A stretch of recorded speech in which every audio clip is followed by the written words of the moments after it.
It's actually perfect. With the recording in progress, we can indeed initiate an official warm welcome to everyone. Wonderful to see people joining us from all across the globe, be it Australia, parts in Asia, Africa, here in Europe. I guess we might not really get someone from the US unless someone really wants to get up in the middle of the night, but that's why we're recording the session so we can share it afterwards. Always super excited when we get to this stage. We have, as you know, at the Institute for Transfer Effectiveness, besides our programs around transfer, we also offer the Kirkpatrick certification, which is all about evaluating the impact of your programs. For those of you who are not really familiar with Kirkpatrick, don't worry, this is not going to be a theoretical session now on that, but just to give you the context where Julia, Susie, and Kerrie are in their journey. In Kirkpatrick, there are 3 levels of certification. It all starts with bronze.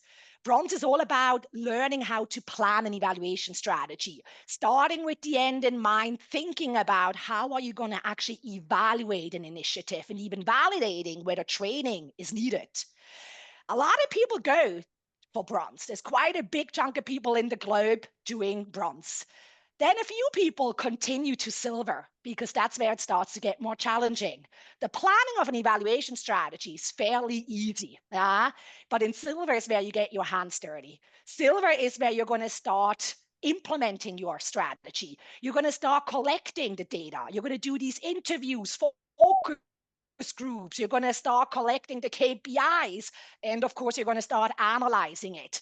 Sometimes you're lucky and things actually point into the right direction. So you get to celebrate small successes and learn from them. Unfortunately, very often you might get data that tells you you're not on track, which means you got to adjust and maybe, kind of do root cause analysis. Why are we not seeing the impact we wanted? Long story short, Susie, Julia, and Kerrie did all of that. They started, as they will tell you, in 2022. We are now in 25.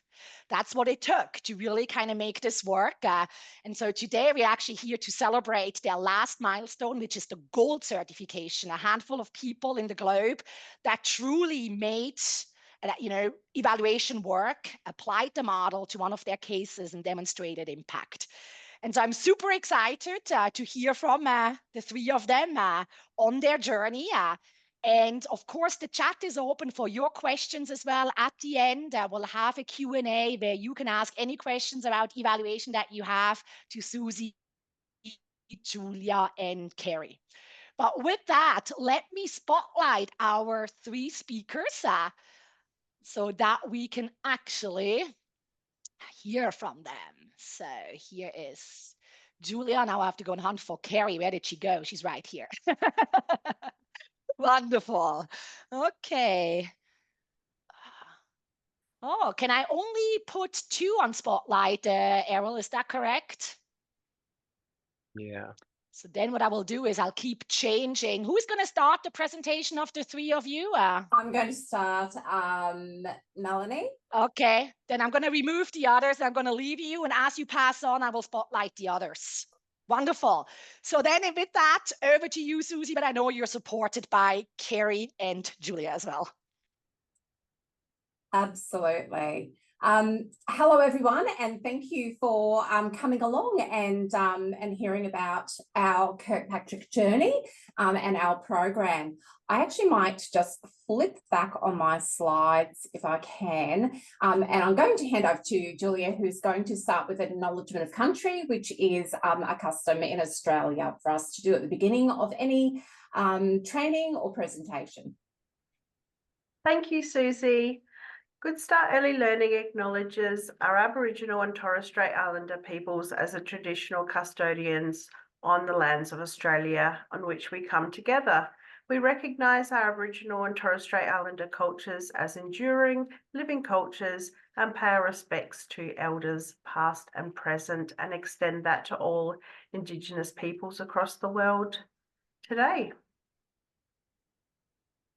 Thanks, Julia. And I'm on the land of the Turrbal and Yagara people in Brisbane in Australia, or Meanjin. Today, we're going to talk with you about our traineeship initiative, which was a program of work that, as Melanie said, we undertook that began back in 2022. I now no longer work at Good Start, neither does Kerrie. Julia is still there, so she's going to be able to wrap it all up at the end and be able to talk about where the program is now. But this is a really exciting for us all to come back as colleagues, as we're still very connected across our early childhood education and care sector in Australia, and really exciting to reflect back upon our initiative and the journey that we have undergone. So today we're going to, first of all, just give a bit of an overview about the program of work that we're going to be talking about. We'll also provide some background, so a little bit of context and history behind this traineeship initiative, which was the program of work that us as an L&D team undertook. We're going to quickly talk about the approach that we actually took to bring this work to life. And then we're going to explore the key results and findings, and then also share with you our learnings along the way. So as a bit of an overview, the traineeship in Australia is a formal qualification that is delivered. It's managed, facilitated, assessed and supported by what's called a registered training authority, or an RTO as it's known in Australia.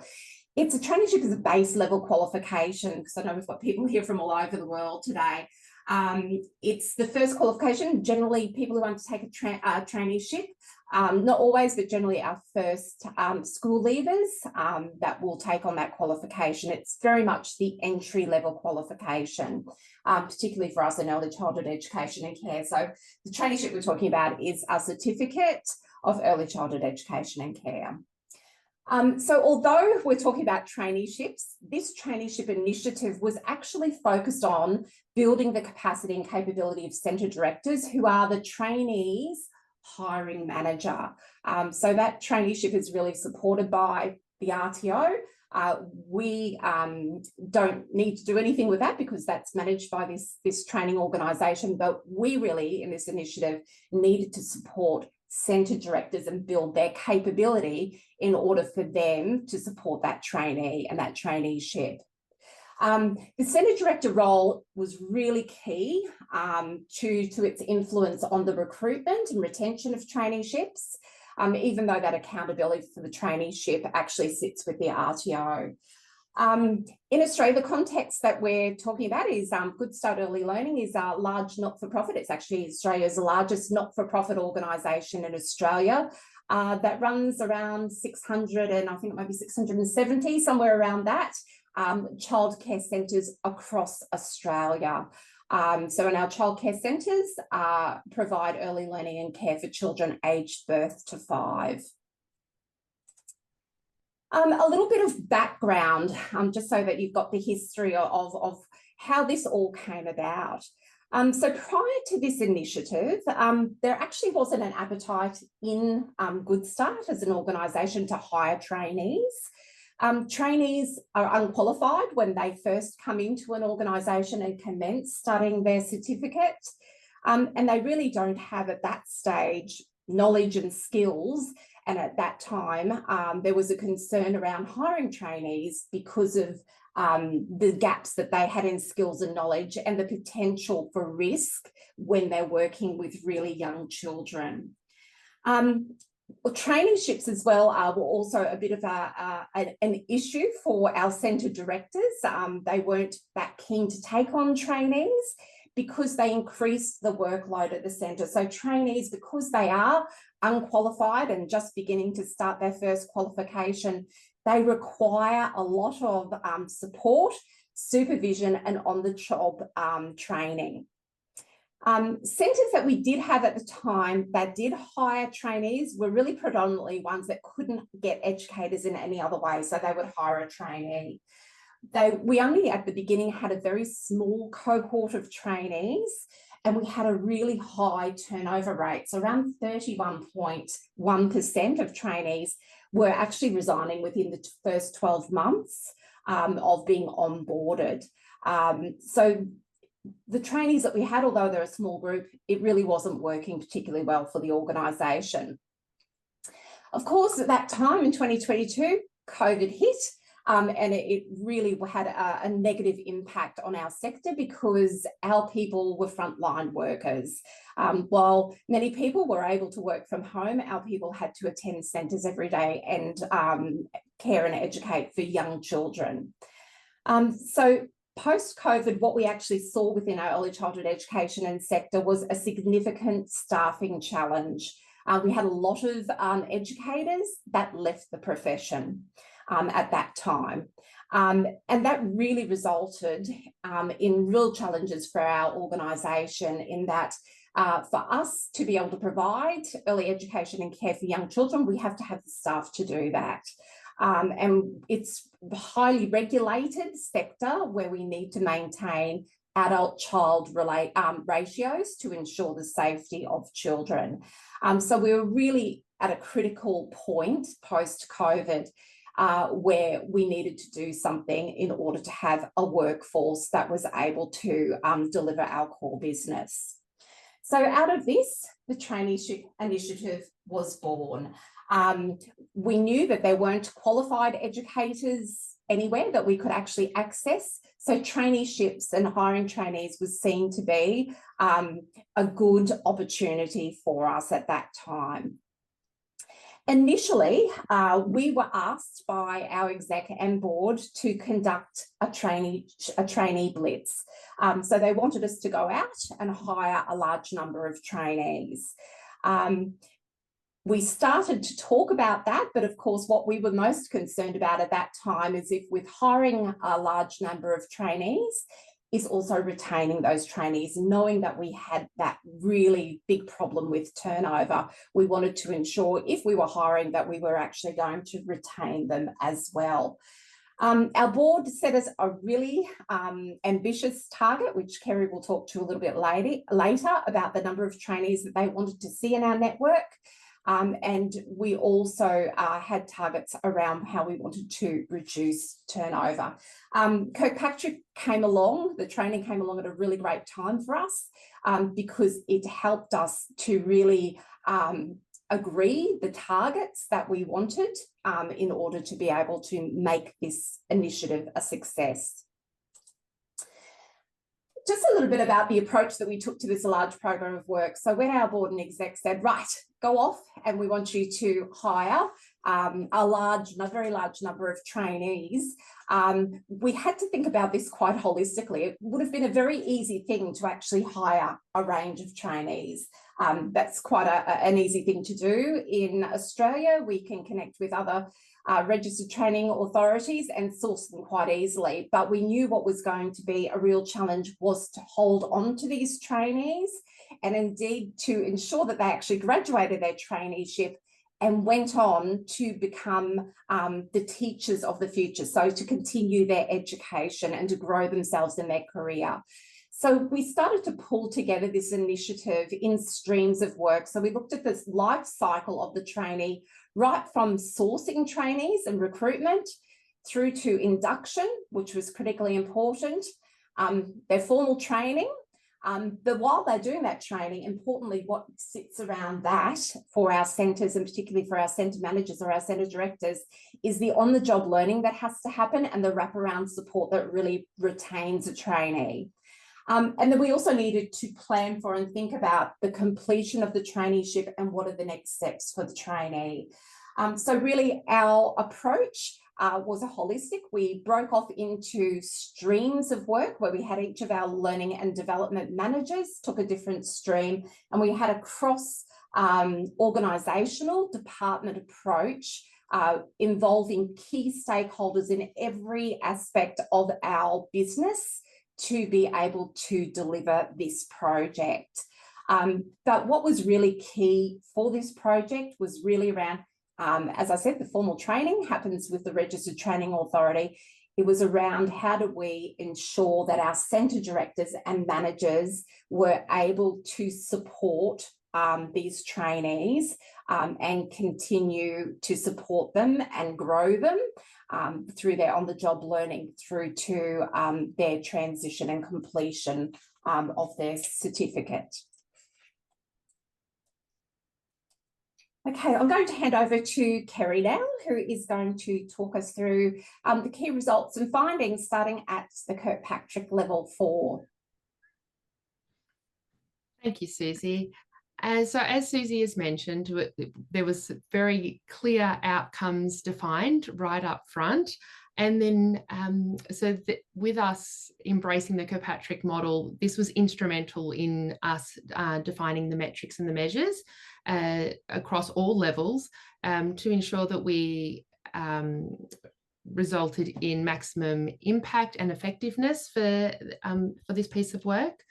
The model allowed for us to clearly define how we would structure and embed the work, and provided us with a tool to support with stakeholder engagement and ensure that we had clearly defined and, most importantly, achievable metrics.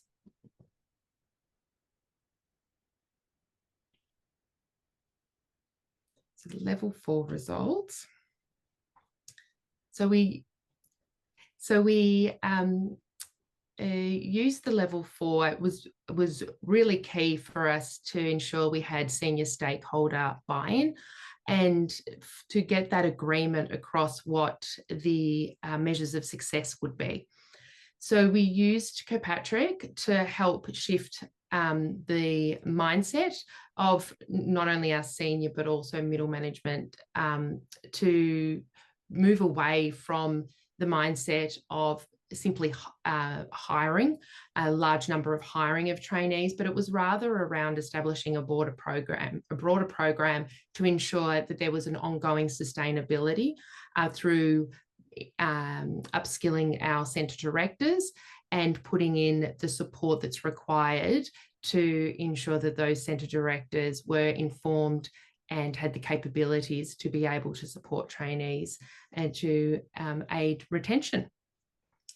So initially, unfortunately, there was the approach by the organisation with a recruitment blitz. So the recruitment blitz did just highlight exactly that it wasn't just recruitment, that we had to make sure that there was that support in place around our centre directors.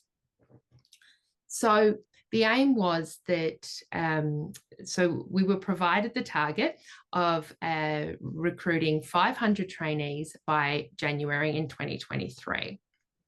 And then by December to have increased that to 800 trainees. So we used our active staff report, which is a moment in time report that shows us the staff that's employed and provides us with the details to be able to refine that down to trainees. So we were able to see that we started with the 58 trainees in August in 2022, and then we had reached 292 trainees by the January. So we hadn't yet reached that 500 number, and up until that point, it was very much a recruitment blitz approach. We then, though, exceeded by taking on this new approach and starting this project, we were able to exceed the final target with reaching 981 trainees by December of that year. So exceeding that target by almost 25%, which was a wonderful outcome. And it's the important thing to remember here as well is this number doesn't just represent the number that were recruited. Obviously, the recruitment number was higher than that. These are the trainees we've been able to retain. So it was very evident that the approach was helping us to achieve in that final outcome of not only the numbers, but also those retention rates.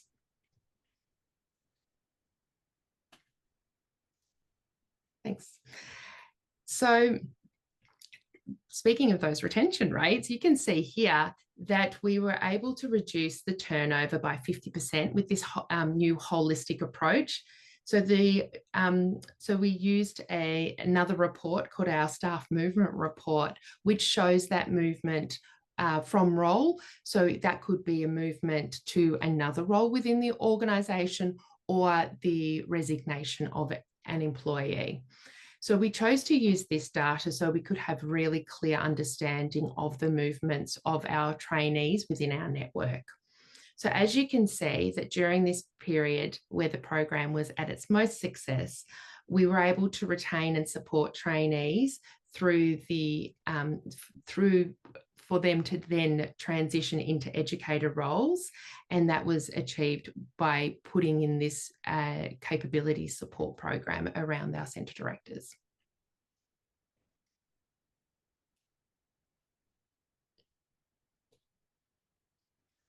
So the other tool we used is our it's our regular organisational voices survey. So in March 2023, the survey results were able to show a high engagement amongst our trainees at 67.1%. And it also showed strong motivation and self-efficacy measuring at 92.9, which are fantastic results. It did, however, show that there was still additional support needed around the interactions with children with additional needs and around those general work feelings. And this is where we could see there was definitely an opportunity for our trainee educators to support in these areas. Next, we're going to be discussing level 3 behaviour, and I'm going to throw to Julia, who's going to speak to this. Thank you, Kerrie. So we had to, in this shift, to assist our centres to successfully bring on a trainee, progress a trainee and complete our trainee, we need to ensure that our centre directors are equipped with the knowledge and skills to be able to support their newest talent coming into the organisation. So we identified for this to occur, some critical behaviours must be met by our centre director team. And we really wanted to, within our traineeship initiative, put these things in place so our centre directors were empowered and successful in leading that recruitment and progression of a trainee. So critical behaviour 1 that we looked at was a centre director in deciding to take on an employer trainee at their individual centre was to self-assess their ability of themselves, their centre and their team as a whole to be successful in that. A model framework was created by our L&OD team with the acronym approved to assist centre directors to understand their compliance and their support requirements for a successful traineeship. So we broke that down into some learnings for centre directors to engage with in various different methods. This assisted them to have what they needed to feel confident and comfortable with assessing their ability of themselves and their team prior to bringing a trainee on board. And then next slide, Susie. Critical behaviour 2. We had centre-led recruitment for our trainees. So with what we talked about in critical behaviour 1, with our centres directors self-assessing whether they were ready to take on and support a trainee, they were activating for this to occur. So they raised a requisition, a job role in their centre to hire a trainee, and were really proactive in being able to complete that. This behaviour of our centres, as you can see in the graph, really uplifting that recruitment of trainees for their own centre, demonstrated a real cultural shift in our organisation here at Good Start to grow our own talent. And that's a term that we continue to utilise today at many different levels of our organisation. That support of new talent pipelines into our organisation indicated a cultural shift. You can see from the graph over the period of time where we started to implement some of these critical behaviours through our traineeship initiative that our centre directors felt comfortable and confident to be able to engage in that requisition and job hire of new trainees. Another critical behaviour which we examined was the study monitoring meetings. So when our trainee educators come into our organisation, as Susie described, they're enrolled in a Certificate 3, which is our entry-level qualification in our early childhood education and care sector. They're undertaking this qualification while working in our centres. And so to progress and complete their qualification and their traineeship, they need to consistently study and complete their units within their qualification. As an organisation, we needed to empower our centre directors with the ability to conduct monthly touch points with their trainees so they could monitor the trainees' progress, review and plan for any training support that might be required. The behaviour here is a key one because our centre directors engaging in these really regular conversations and touching base with their trainees allowed the trainee to be heard, allowed them to share their progress, allowed them to share if there were any issues that were occurring in their studies or any barriers to their studies. This then obviously assisted them to continue their engagement with their traineeship and their studies and their work in the centre. And so it assisted with the qualification completion as well. As a aside, we also had our trainees completing. With all of those 3 key critical behaviours that we went through, we had some key drivers that we looked at and activated throughout the traineeship initiative program.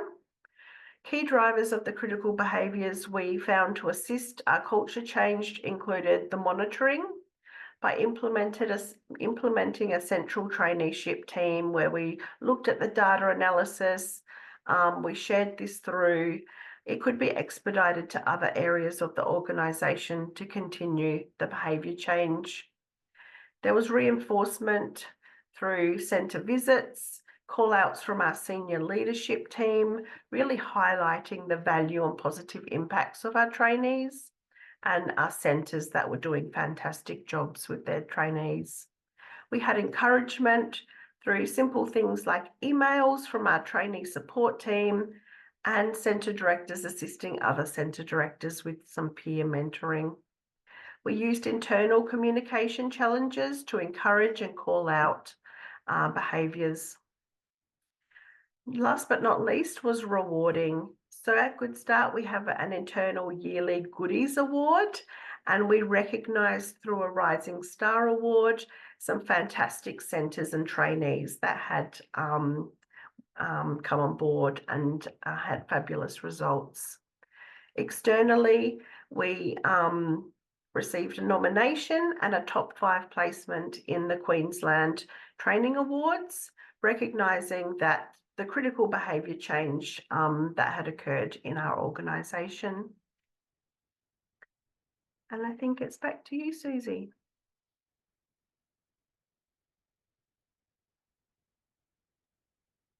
Kerrie for this one. Kerrie, sorry. It's me again. So to support with the learning, we set up 2 delivery tools, 2 key delivery tools. One was an online information hub set up as a website, and then also our Set for Success training sessions. So firstly, the information hub was built with the centre director experience front of mind.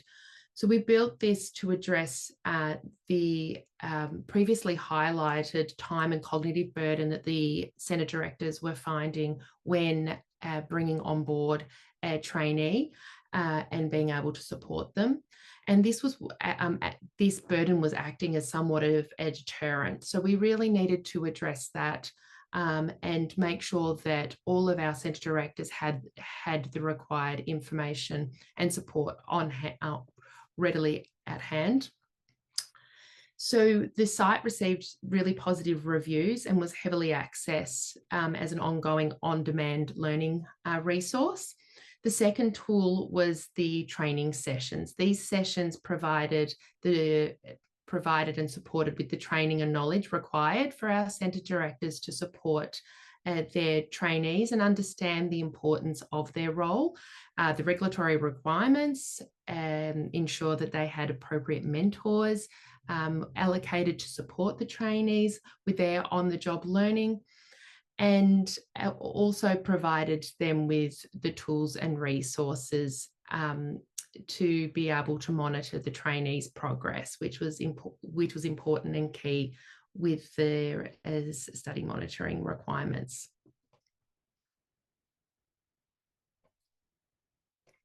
So there was a high reported degree of confidence and commitment from attending those sessions. Unfortunately, and why it was so key for us to have both the live sessions but also the on-demand resources was because a lot of our centre directors did find attending those live sessions challenging at times due to the conflicting demands of running a centre and the demands of such a vulnerable client group. So then that program was then adjusted to be run by local area managers, which was fantastic. And next, I think I'm throwing back to you, Susie. Yeah. So on-the-job learning was a critical part of supporting trainees. As we mentioned previously, there was their traineeship that they were completing, but there was then, while they're actually in the centre, trainees need a lot of supervision, and there are a number of things that we needed to do around learning and training for our centre directors. One of them was around induction, so really training our centre directors to successfully onboard a trainee. This was a really critical point because at that commencement of their traineeship is where there lies a lot of risk in working with young children. So it was critical that centre directors were really trained to onboard those trainees and mitigate those risks by giving them the right training on the risks before they, within the first 6 weeks of their traineeship. We also established to support our centre directors with their learning a community of practice. We did have some centre directors that had trainees before and had done a really great job with trainees, supporting them on the job. So those more competent centre directors were able to support centre directors that hadn't taken on a trainee before. So that establishing that community of practice allowed a really lovely knowledge exchange and support to help centre directors who were novices around taking on trainees. We also established an instructional coaching framework. And this was really important as well because we needed that on-the-job training for trainees to be really high quality. So we developed training, resources and tools to help our centre directors and the other people, trainees. In a childcare centre, there's many rooms, so our trainees actually spend time in different rooms with different teachers and educators supervising them, as well as the centre director. So it was really important that we built this instructional coaching framework and approach for our centre directors, but also what we call the mentors to support trainees. And that was really around effective goal setting, aligned with their training package. And also being able to observe practice and provide feedback so that trainees were continually engaged in their practice improvement. So that was really key learning that we put in place. Back to Kerrie to talk us through level 1 reaction. Thank you again, Susie. So as I touched on before, there was a high level of satisfaction and engagement with our Set for Success sessions. And you can see that data there is very favourable. And as I alluded to before, that the reaction to those sessions seemed to be very, the sessions seemed to be very well received, as what the sessions did address is a lot of those blockers, and so then increasing that appetite and confidence for our centre directors to welcome and support a trainee to their centre. As we found, there were a lot of misconceptions and this perceived burden of bringing a trainee in. Thanks, Kerrie. So that was our program and the findings that came from our program in a nutshell. But we'd like to share with you what we actually learnt through this process. So one of the key learnings for us as a learning and development team was that key stakeholder collaboration was really essential to success. So particularly at the beginning of the initiative is that agreed expectations with the board and executives. So really setting and agreeing to targets and measures, and I've put and reporting. So it was quite interesting. At the beginning of this initiative, our learning and development team didn't really have a high profile. And I think there was actually a sense of, could this team actually do this? I'm not sure they had the confidence in us to do this. But having that, and this is where Kirkpatrick really helped us to have that evaluation plan. So having those agreed targets and measures allowed us to be able to continually report. So we had fortnightly meetings with all our executives in order to report to them our progress against the targets and measures. And that really gave them a sense of confidence that we knew what we were doing, and that we were actually exceeding their expectations as well. Actually, this was one of the most successful initiatives at Good Start, and particularly in that year, it hit our the annual report that goes out externally. So the organisation actually reported on this initiative as one of its most successes for the year, which was really exciting. And that reporting around how we were shifting organisationally and improving on our taking on trainees and retaining them was really key to that. A high level of cross-department collaboration was also essential to success as well. So this wasn't just held by our learning and development team. Every part of the business had something to do with this, whether it was the recruitment, our talent acquisition team, whether it was our operations teams that support our centres. You know, there were multiple teams, our people and culture team around, around HR. All of those people needed to come together, and we were the ones that had to bring them together in order to have this shared purpose and commitment towards the success of the initiative. So that was really important. Diverse stakeholders as well, so both with internal and external as well. So we made a lot of partnerships with external registered training authorities as well, in order to make this a success.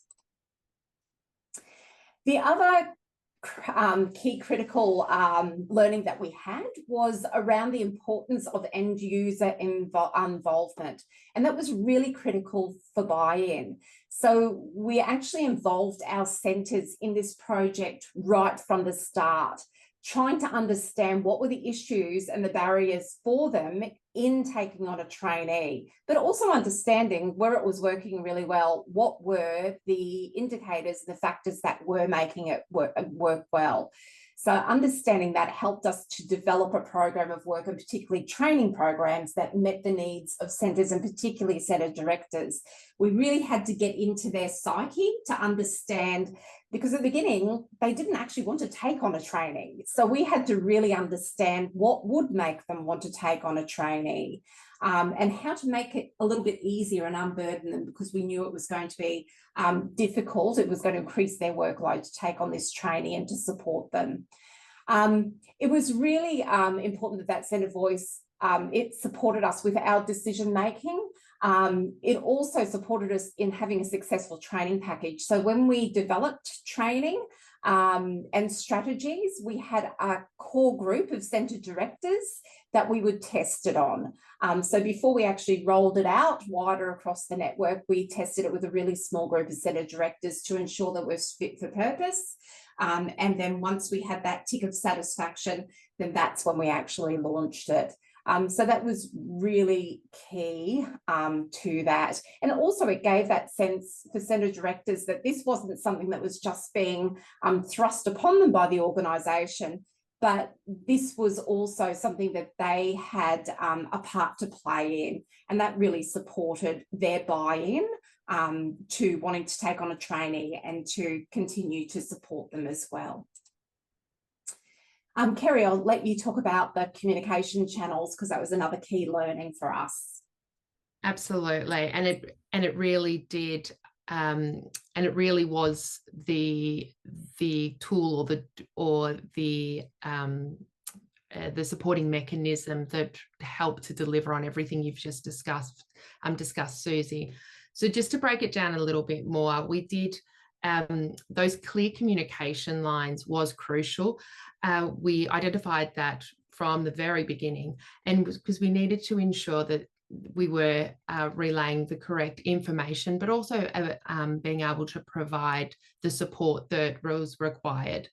We also we also discovered that it wasn't just that the information was required as a once-off upfront delivery. We had to make sure that we kept those communication lines open through all stages and steps of the support that was required to support the trainee, as it is an ever-evolving life cycle during the 18-month period. And so we opened up those communication channels through the site and those live sessions, but also, as Susie was saying, by raising the profile of the team. That meant that not only were our centre directors able to get the support they needed when they needed, but it also meant that all their support network that was around them was also aware of the role that we played and the support and advice and information and learning that was available to our centre directors through that life cycle. So then, of course, those communication channels, that communication, the education, and the support that was provided had a flow-on effect, resulting in our ultimate outcome of a better experience, not only for our centre directors, but also for our trainees, which then flowed on to that greater retention, and then, of course, provided that quality education for the children of Australia as well.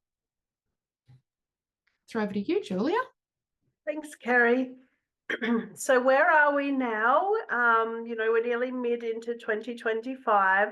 And so our traineeship program at Good Start continues to be a success. You can see the data there as of December last year, and even the latest data that I checked this morning demonstrates that we're hovering just under 1,000 trainee educators across our network Australia-wide in our Good Start centres. So our trainees continue to be an essential part of the staff team in our centres. And we have and continue to have centre directors that want to employ trainees. So a lot of our centres now have seen the progression and completion of a trainee and hired another and another, and are continuing to assist them on their journeys.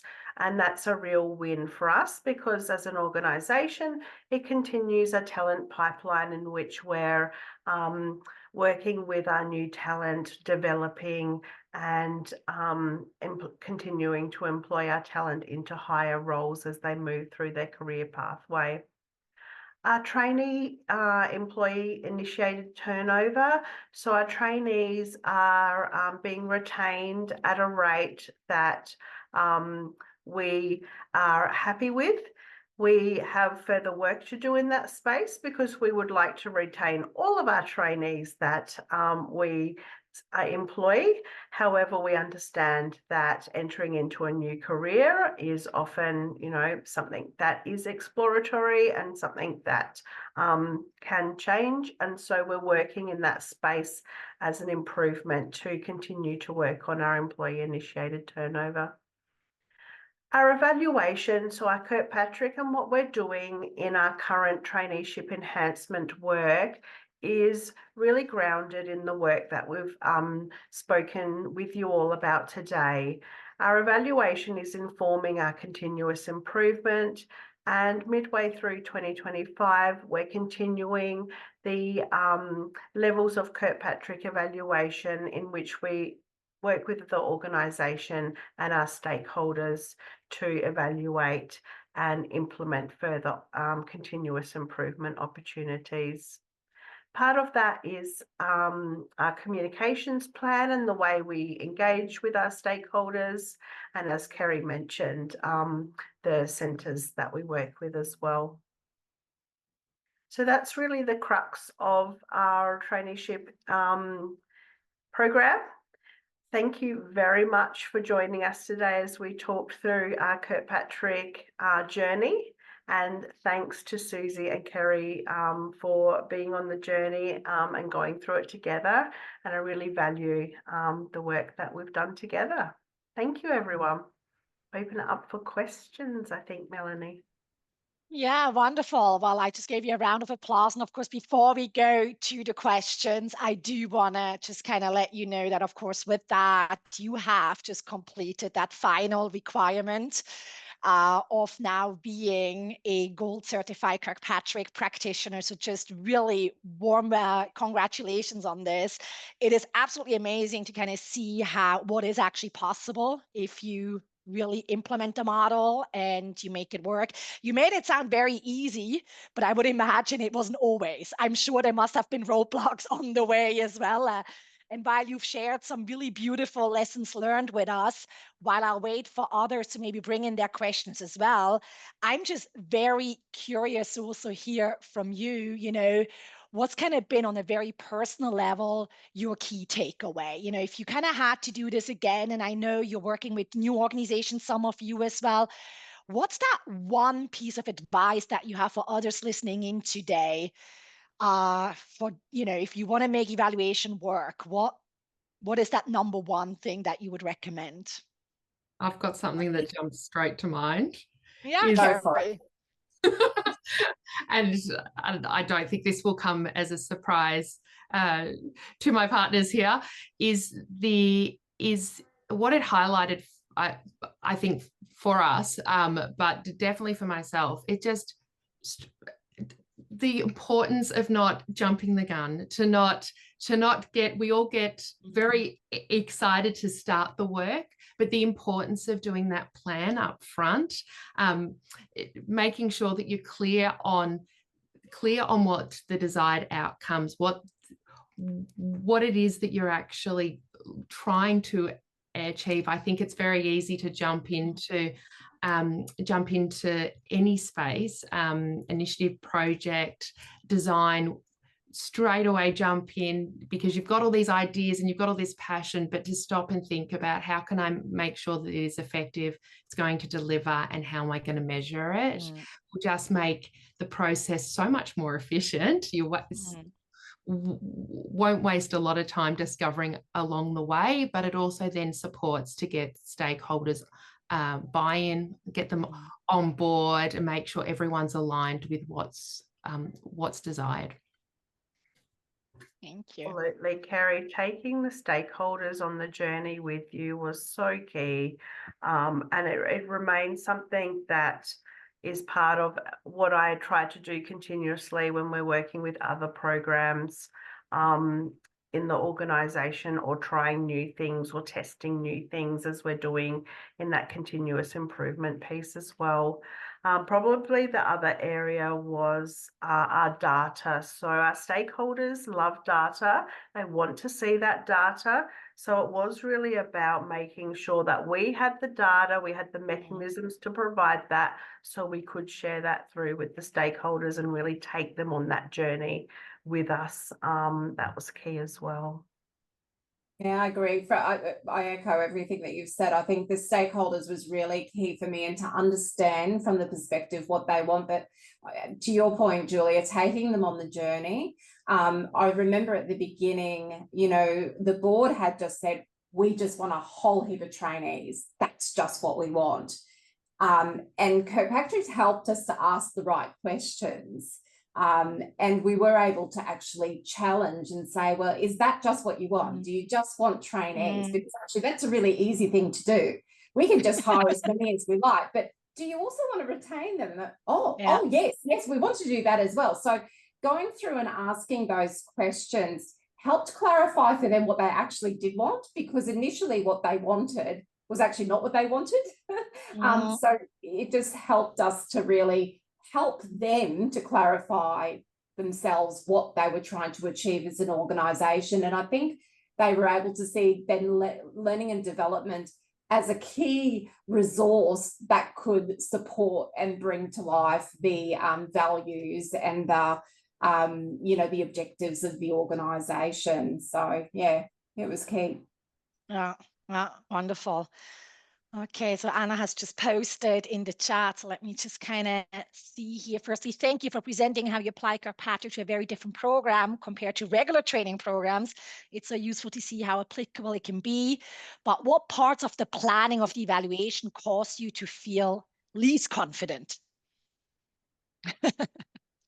Well, I think you touched on it, Julia, that initially at the beginning when we were looking at the metrics, and then that unearthed the data issue, is that straight away we realized that there was another bigger problem that was going to hinder our ability to be able to measure and monitor the success of the program, was the fact that we had to at the same time be also addressing some data inefficiencies off to the side. Yeah. I would also add level 3, I think, is always a tricky one as well, because you know, it involves, it's one thing for a learning development team. I mean, we can easily come up with a program, looks really lovely, but to actually to have it work on the job, and that's, you know, we're not out in centres supporting centres. We're, you know, as a learning and development team, we're not really connected to these centre directors and these trainees. We're a centralised function, they're decentralised, but we do have teams that are decentralised that support them. So it really required us to build relationships that we didn't have with these teams in order to get those critical behaviours happening, and to have all of that monitoring, encouragement and rewarding. So that's probably the part I felt least confident with, because it was like Good Start's a beast of an organisation. It's huge. You know, so, you know, there's like 16,000 employees. It was very hard to make those and develop those relationships, particularly, you know, in Australia, where we have different states, so they all run quite independently. So that was probably the part that I went, oh my goodness, how are we going to build these relationships when they have their own agendas and ways of working, and we all need to work together. You're right, Susie, and it's still something that presents a challenge today. So when changes occur, it's getting those messages out there across all of our centres. We have new centre directors coming on board, needing this information that we have, needing to know that it's out there. So it's something that we need to continually revisit as well, and ensure that we are driving those critical behaviours and making sure people are aware of them, especially new people into the organisation and new teams. Yeah, wonderful. I'm just going to see there's time maybe for one last question.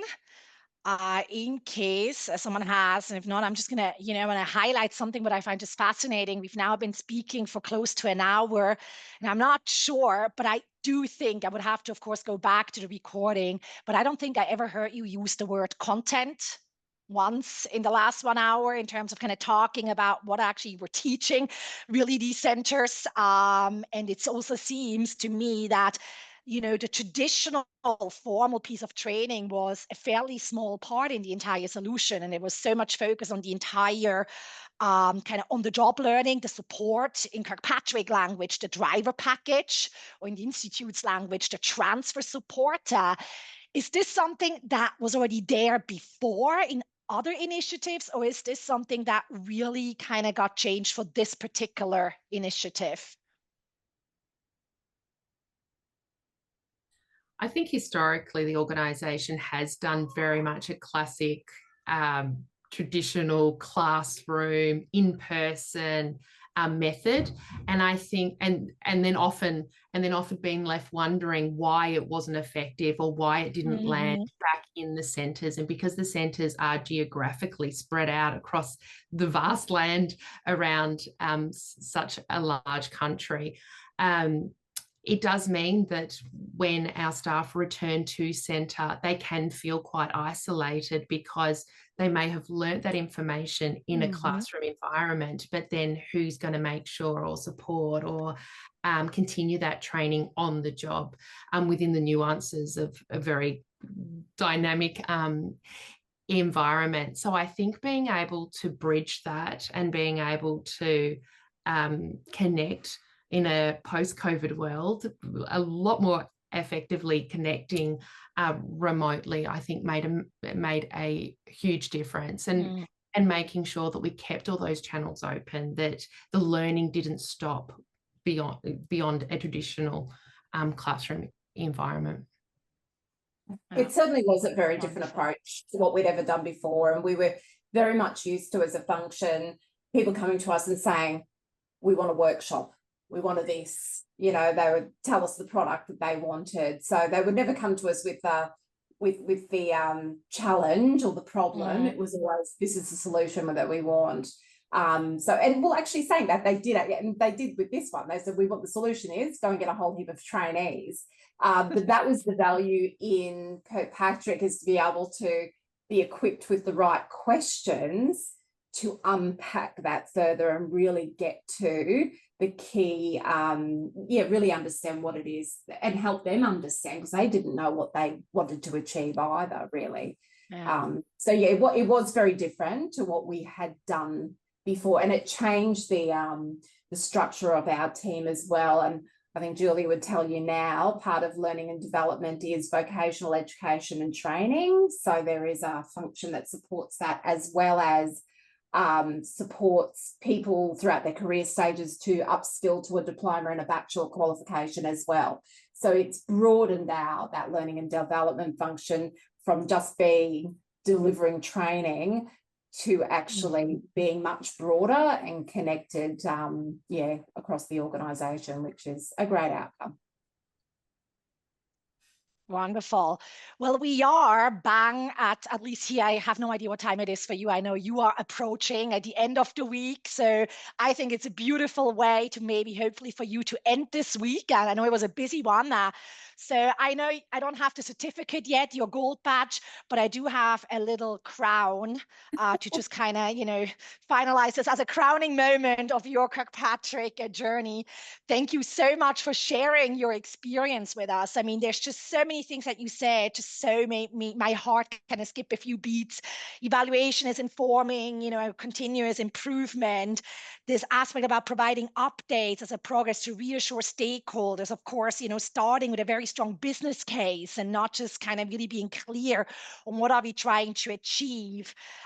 This entire aspect about the support that's needed to really make level 3 happen with the key drivers, getting all these different stakeholders involved early on. I think just a really beautiful case of how it actually really should be done there. So thank you so much for everyone as well from across the globe for joining us this morning, afternoon, depending on where you are. I hope you gained some valuable insights in what evaluation can really look like and how the Kirkpatrick model can help us. We will be shooting out the recording to everyone. You can watch out for an email from Errol, so you can also share it with others and kind of show people how evaluation can be done effectively. So once more, Susie, Kerrie, Julia, congratulations.